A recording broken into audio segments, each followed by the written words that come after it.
For some reason, my client doesn't like this brand new faucet that we gave him. I'm not exactly sure why. Let me see what the problem is. Let me change into my work shirt. So this is the sink. I really like this sink. I think that it's got some great appeal to it. It's just like, it's a really modern style sink. It's got the waterfall faucet. I really like it. I didn't really think that we were gonna have a problem, but let me see what the client's talking about. I don't really see what the problem is. Oh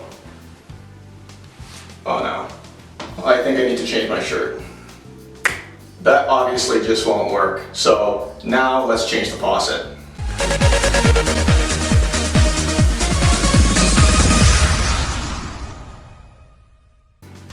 Guys, before we get started today, I just wanted to have a kind of a public service announcement talk with you. Something actually happened this morning that I felt I should mention to you guys. Everyone does something on a regular basis that they don't quite feel is 100% safe for whatever reason, and we do it anyway.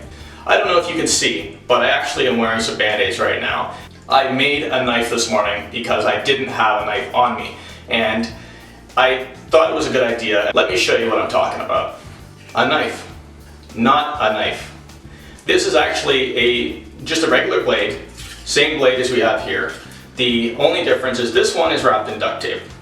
So that's why I'm wearing some band-aids, is because I actually figured, well, I only have a little bit of silicone work to do, you know, it's not a big deal, but apparently I was wrong, and I was holding it, I was actually re-siliconing it around the toilet, so I was holding the knife at some point in my left hand and at some point in my right hand, so it got me good. So, so let's get started. We're gonna suit up for safety first. And if you have a hard hat, this is a good time to leave it somewhere else. You won't need that.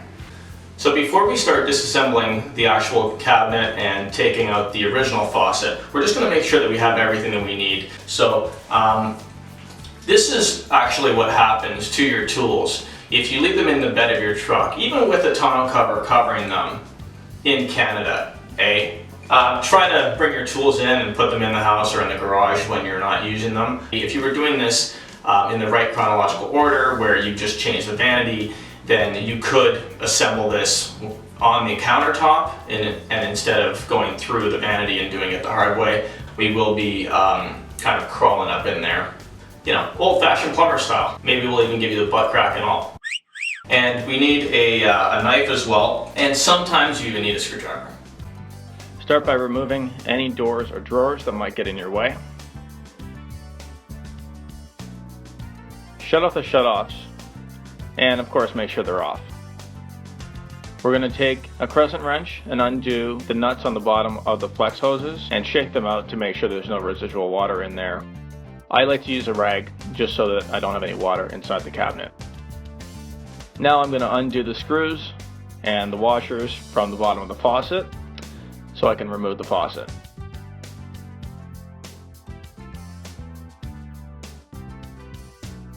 Once the faucet is removed, I like to open the valve to let any extra water out of there, just so it's not spilling on the floor. Then clean the top of your sink, just in case there's anything, silicone or anything like that might be still on there. I like to use Goop Off. When you're ready, put in the new faucet, and try to make sure it's straight. It helps for later. Oops, that shouldn't have happened.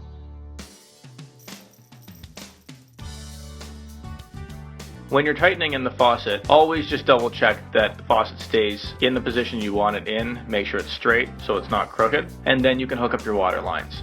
When you're hooking up the water lines, I like to make sure that I've already marked which water line is which, so I don't get confused when I'm underneath the sink. If you see a black washer on the inside of your flex line, that means you don't need Teflon tape. Sometimes if you use Teflon tape with the black washer, it actually won't seal properly.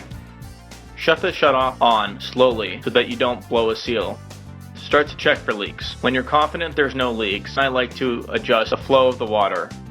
Perfect. Sexy man, sexy man. Okay, you ready? Yeah, I'm ready. Okay, perfect. Well guys, hopefully you had just as much fun as I did. If you don't know how to install a faucet currently and you need more help, then we will have more close-up videos. This was a little bit hard to see just because it was under a vanity and we didn't really have as much visibility as we would have liked for the camera. So don't forget to comment, like, share, and subscribe.